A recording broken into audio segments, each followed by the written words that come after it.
thousands of years of human ingenuity for something so peak, so perfect, even a hamster can use it, the wheel. But they came later than you'd think.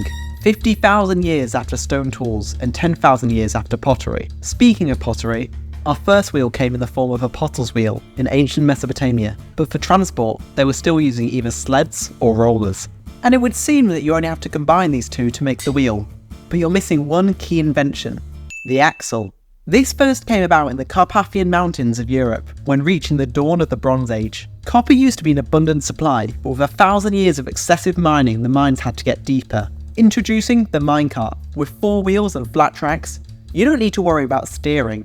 Meanwhile, people in Mesopotamia are getting bored of pottery and are trying out their all-new chariots. This time there's 2 wheels and it's steered with an ox. Also meanwhile, the Makop civilization of the Caucasus have figured out how to give each wheel its own axle. Look at those turns. Over time they started spreading north and now they're everywhere. China just discovered the wheel. People in Babylon have managed to complete their 1,000-year-long jigsaw puzzle, and now wheels look like this.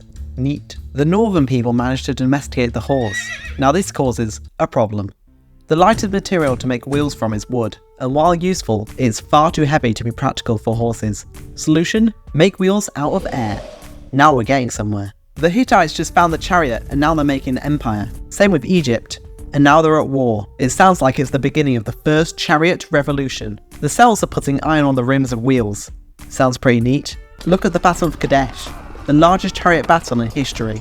Horses are getting bigger, and now no one wants to use chariots. Except the Greeks. The Greeks are racing their chariots. Plus, they just invented the wheelbarrow and the watermill. The Romans are here, and they're liking this wheel. We've got wheels for transport, wheels in agriculture, wheels are balanced now, massively improving comfort. Here's the earliest form of the gear, and here's the differential gear, allowing wheels to turn at different speeds. Chain gears allow the seats to flow with the carriage. Oop! And now Rome's gone.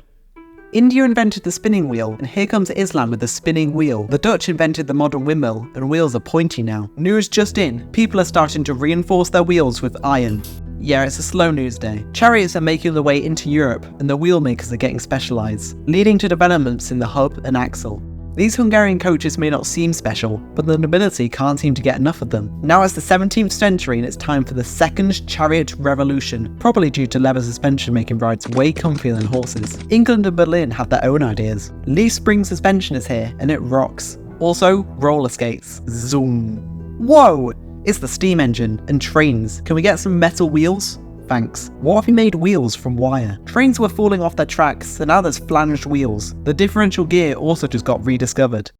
Spare the developments in suspension. Not much change has happened to the wheel, but a major development was just around the corner with the rubber tyre. Rubber vulcanization came in 1844, which among other things stopped things from sticking to the rubber on a summer's day. A year later, Robert Thompson would patent the pneumatic tyre, but we'll come back to them later. Here's the first pedal-driven bicycle with wire wheels. Scratch that.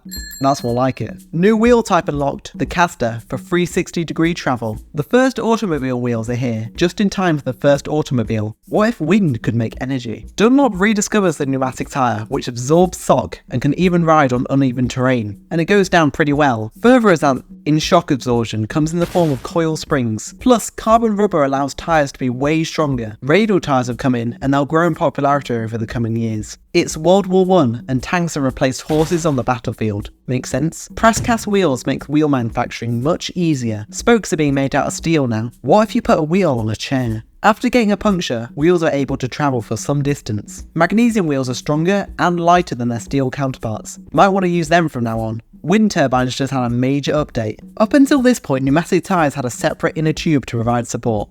Yeah, they're gone now. Screw magnesium, I'm an aluminium boy now. In the world of racing, there's now open design wheels. Back to commercial cars, and now only the front wheels are powered. Tyres have finally gotten smaller, and the ABS braking system is now standard. All-season tyres got introduced. Seems a bit late. The differential gear got an upgrade, and now it's called the inter-axle. It's the year 2000 and the beginning of the future. Time to introduce the carbon fibre wheel and smart wheels. What if wheels didn't have air?